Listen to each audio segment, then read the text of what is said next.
جا کری اس عالم سے بندے کو موت سے پہلے گزرنا ہے، اور اللہ کا فضل ہو جائے تو وہ ایک منٹ کے لیے ہو، وہ ایک دن کے لیے ہو، لیکن جب وہ گھڑی آتی ہے تو پھر بندے پہ جو حالات گزرتے ہیں وہ ہمارے اور آپ کے آقا صلی اللہ علیہ وسلم نے امت کو بتایا، فرمایا کہ اس گھڑی شدت کا عالم یہ ہوتا ہے کہ اگر سمندر کا پورا دھار، سمندر کی ساری لہریں سمیٹ کر اگر کاسے میں بھر کر اس مرنے والے انسان کو پیش کیا جائے، پھر بھی اس کے پیاس اور سمندر کا کوئی مقابلہ نہیں ہے، پیاس زیادہ ہوتی ہے اور سمندر کا پانی اس کے سامنے تھوڑا لگتا ہے۔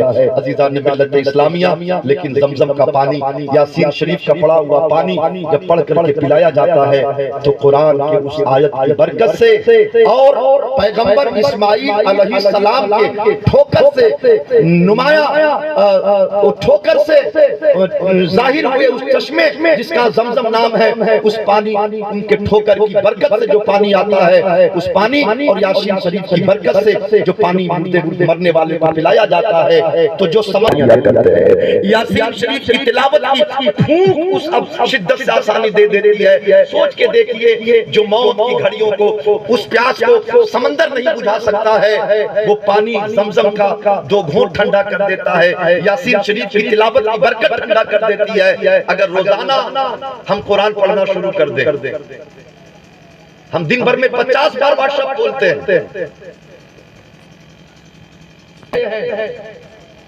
لیکن دوستو ہم پارہ کب کھولیں گے؟ سورہ بقرہ کی کب تلاوت کریں گے؟ قرآن کو کب اٹھا کر سینے سے لگائیں گے؟ عزیز بھائی بزرگوں، وقت بہت کم ہے، ہم اس کی تیاری میں لگ جائیں، اپنے گھروں میں اہتمام کریں، 2 دن کی طبیعت اور ایمان دونوں تازہ ہو جائیں گے۔ واقعہ یہ ہے کہ حضرت عیسیٰ علیہ السلام کی بارگاہ میں ایک بندہ آیا جس کی عمر بڑی لمبی تھی، 700 سال۔ ذرا آپ بول کے بتا دیجئے، کئے 100 سال بھیا؟ 700 ڈاکٹر صاحب، 700 سال کی لمبی عمر پانے والا بندہ عیسیٰ ابن مریم کے پاس آتا ہے اور کہتا ہے، اے اللہ کے رسول میرے حق میں دعا کر دیجئے، میں نے 700 سال کی عمر تو پائی لیکن سجدہ نہ کر سکا، تلاوت نہ کر سکا، اللہ کا خوف میرے سینے میں نہ آیا، اے اللہ کے رسول میرے حق میں دعا فرما دیجئے، میری مٹی پاک ہو جائے، میری آخرت سرزنش نہ ہونے پائے، میں اللہ کی بارگاہ میں کیا منہ دکھاؤں گا؟ اگر بادل زور سے گرگرا جائے، گرج جائے تو ہم اس آواز کو اتنے کمزور ہیں کہ برداشت نہیں کر پاتے، اے ابن مریم ہمیں بچا لیجئے، دعا کر دیجئے۔ 700 سال کی لمبی عمر پانے والا بندہ پیغمبر کی بارگاہ میں گڑ گڑاتا ہے کہ میرے پیغمبر دعا کر دیجئے، اتنی لمبی عمر پا کر میں کچھ نہ کر سکا، دعا کریے۔ حضرت عیسیٰ علیہ السلام کے آنکھوں میں سن کر آنسو آ گئے اور آسمان کی طرف آپ نے سر اقدس کو اٹھایا اور ہاتھ دراز کیا، آپ نے دست دراز فرما کر آج عیسیٰ علیہ السلام کہنے لگے، مالک، رونے لگے، پھوٹ کر آواز آئی، اے میرے پیغمبر عیسیٰ کیوں رونے لگے؟ کیا ہو گیا؟ یہ آنکھوں میں آنسو کس لیے؟ کوئی کمی ہو گئی؟ حضرت عیسیٰ علیہ السلام کہتے ہیں، مولا مجھے رونا اس بات پر آ رہا ہے کہ 1,24,000 نبیوں میں سے، رسولوں میں سے جن کی امت سب سے کم زندگی پانے والی ہے، جن کی زندگی بہت تھوڑی آنے والی ہے، وہ امت محمدیہ ہوگی، وہ تیرے آخری نبی کے امت ہوں گے جن کے پاس زندگی بہت کم ہوگی، ٹائم بہت کم ہوگا۔ اے اللہ مجھے رونا انہی پر آ رہا ہے، تیرے محبوب کے امت پہ رونا آ رہا ہے کہ میری امت کا یہ بندہ 700 سال پا کر کے اور نیکیاں نہ کر سکا، ان کی عمر تو 50 سال کی ہوگی، 60 سال کی ہوگی، 70 سال کی ہوگی، 100 کے اندر سمٹ جائیں گے۔ مولا رونا اسی پر آ رہا ہے کہ ان کا کیا حال ہوگا، ان کا کیسے بیڑا پار ہوگا۔ تو آواز آئی اے عیسیٰ وہ میرے محبوب ہیں، فکر آپ سے زیادہ مجھے ہے. ذرا کہیے نا سبحان اللہ.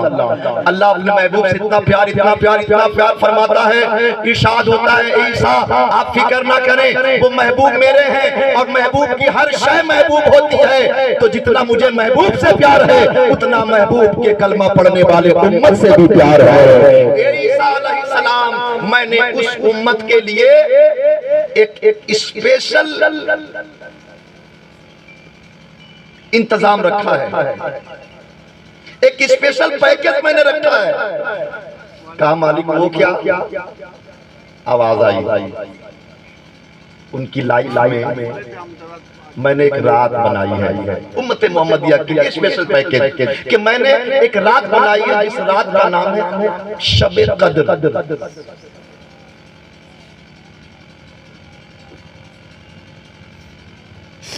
اے عیسیٰ اس رات میں میرے محبوب کے امت اگر اس رات کا اہتمام کریں، اس رات کا اکرام کریں، اس رات کی تعظیم کریں اور تلاوت سے، ذکر سے، فکر سے، اللہ کی صدا سے، کلمات سے، درود سے، سجدوں سے، تلاوت سے اس رات کو برقرار رکھیں. تو اے عیسیٰ اس ایک رات کے بدلے اِنَّا أَنزَلْنَاهُ فِي لَيْلَةِ الْقَدْرِ لَيْلَةُ الْقَدْرِ خَيْرٌ مِّنْ أَلْفِ شَهْرٍ تَنَزَّلُ الْمَلَائِكَةُ وَالرُّوحُ فِيهَا. قرآن فرماتا ہے اے عیسیٰ میں نے اپنے محبوب کے امت کے لیے ایک ایسی رات بنائی ہے کہ اس ایک رات کی عبادت 1000 رات سے بھی زیادہ برکت والی ہوگی، 1000 سال سے بھی افضل اور بابرکت وہ رات میں نے اپنے محبوب کے امت کو دی ہے. اس رات کو جو اہتمام دے، اس کا رات کا جو عزت کرے، احترام کرے، تو بدلے میں اس کو 1000 سال کے برابر جو عبادت ہوتی ہے اتنا بینفٹ میں اس امت کے لیے انتظام کر کے رکھا ہوں. عزیزان ملت اسلامیہ وہ دن ان قریب ہے، اس کے استقبال کے لیے کتنا تیار ہیں؟ تیار ہو جائیے. آگاہ اپنی موت سے کوئی بشر نہیں، سامان 100 برس کا ہے، پل کی خبر نہیں. آپ ایک نام میں لینے جا رہا ہوں، آپ کو پتا ہوگا اللہ تبارک و تعالیٰ کی بارگاہ میں وہ حضرت اسرائیل علیہ السلام ایک روح لے کے گئے. اس دن سوال ہوا اے اسرائیل کبھی کنگن پھوٹتے ہیں، مانگ دھل جاتے ہیں، بچے یتیم ہو جاتے ہیں، بوڑھے ماں باپ کی لاٹیاں ٹوٹ جاتی ہیں، گھر تنکا بکھر جاتا ہے، کبھی تمہیں درد نہیں ہوتا؟ کبھی ٹیس نہیں ہوتی؟ کچھ احساس نہیں ہوتا اس درد کا؟ حضرت اسرائیل علیہ السلام کہنے لگے مولا تو نے ڈیوٹی ہے اسی دے رکھی ہے، اگر درد ہوگا تو ڈیوٹی کیسے ہوگی؟ اس لیے مجھے درد نہیں ہوتا، لیکن ہاں ایک بار درد کی ہوا گزری تھی. کہا وہ کب؟ کہا مالک جب ایک بحری جہاز ہو، سمندر میں سفر کرنے والے جہاز، بحری جہاز سے مسافر گزر رہے تھے، تیرا حکم ہوا کہ اس جہاز کے پرچکے اڑا دیے جائیں. مالک سمندری طوفان آیا اور اس طغیانی میں پرچکے اڑ گئے جہاز کے، پھر سارے بندوں کو ڈبو کے مار دینے کا حکم ہوا، مار دیا گیا. پھر تیرا حکم ہوا اس عورت کو بچا لیا جائے جو حاملہ ہے، بچایا گیا اور پھر ساحل تک پہنچایا گیا. درد ذہ پیدا ہوا. درد ذہ سمجھ رہے ہیں؟ انیس بھیا کی زبان میں، ان کے اسکول کی زبان میں، ان کے کانوینٹ کی زبان میں لیبر پین. اے مالک جب درد ذہ ہوا سب کو ڈبو کر اور اسی بھیڑ سے عورت کو بچایا گیا، ساحل پر پہنچایا گیا. درد ذہ سے وہ بیزار ہوئی اور پھر ایک بچے کو اس نے تولد دیا، ایک بچہ کو جنم دیا. اور جیسے ہی بچہ دھرتی پہ آیا پھر تیرا حکم ہوا اس کی ماں کی روح کو قبض کیا جائے.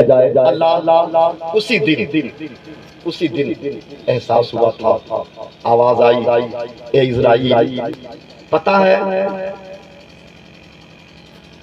ایک ماں کو لیا تھا تو بدلے میں انتظام کتنا دیا تھا؟ اس بے آب و گیا منزل میں پیدا ہونے والے بچے کو وحشی جانوروں کو میں نے حکم جاری کیا کہ جن کا نیچر ہے چیر ڈالنا، جن کی فطرت ہے پھاڑ ڈالنا، خون سے پیاس بجھانا، میں نے ان کو حکم دیا کہ تم ان کی پرورش میں لگ جاؤ۔ سبحان اللہ، یہ حکم خدا بندی ہے۔ اے اسرائیل، میں نے درندوں سے اس بچے کی پرورش کروائی، میں نے وحشی جانوروں کو حکم دیا کہ تم انہیں دودھ پلاتے رہو، میں نے اچھلنے والے جانوروں کو حکم دیا کہ تم پھل کا انتظام کرتے رہو، ہوا کو حکم دیا کہ تمہاری خون کی، تمہاری ٹھنڈک بچے کو تکلیف نہ پہنچانے پائے، ان کے معصوم جلد کو تمہاری ٹھنڈک سے تکلیف نہیں ہونی چاہیے۔ میں نے سورج کے کرنوں کو کنٹرول کیا کہ ان کے بچے کو تکلیف نہ ہونے پائے۔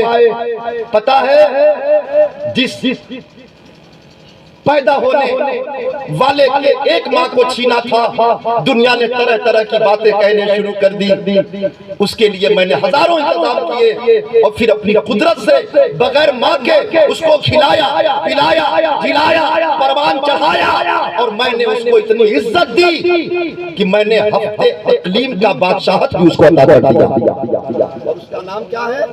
شداد۔ شداد آج اسی کا تو روح لے کے آیا ہے نا اسرائیل علیہ السلام کے، ہاں مولا یہ تو شداد کی ہی روح لے کر آیا ہوں۔ پروردگار فرماتا ہے اے اسرائیل، وہ بچہ کوئی اور نہیں تھا، یہ وہی شداد ہے جس کی آج تو روح لے کر کے آیا ہے۔ میں نے اس کو جھوٹ کیا دیا، اس نے خدائی دعویٰ کر دیا، اس نے خود سے ہونے کا دعویٰ کر دیا۔ عزیزان ملت اسلامیہ، وہ شداد مرا کیسے؟